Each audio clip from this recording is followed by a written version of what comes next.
Hello, welcome back to my channel. This is the continuation of my video that I took earlier.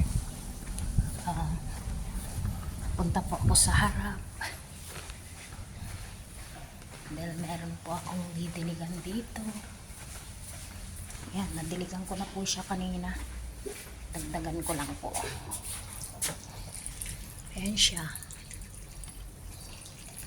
Nalalanta na nga siya eh. Kulang sa tubig.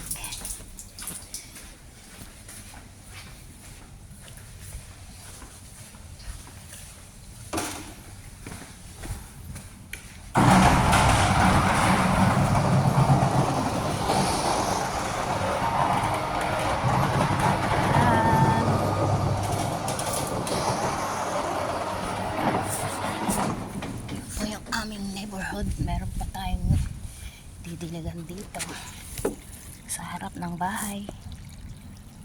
Dalawa yan eh, kaso patay na yung isa, wala na siyang ano,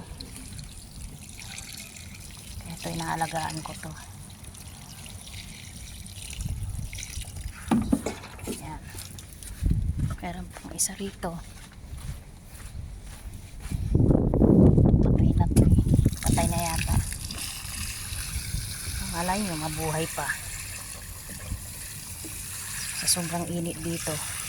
Pero mo, you know, tayong mga Pinay nakamidyas na nga, nakachinelas pa kahit anong init dito sa Bahrain.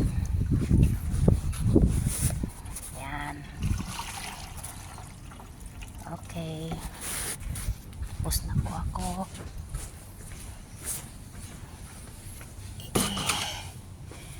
Close ko na siya.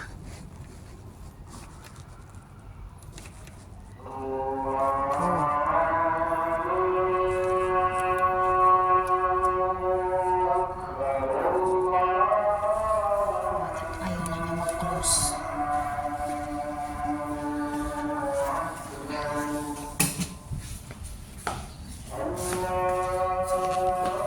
Guys, thanks for watching. Please continue to support my channel. This is the day one. I'm going to start doing the vlog. I'm going to post, I'm going to upload more videos on my daily life's adventure here in Bahrain. Thank you so much for watching.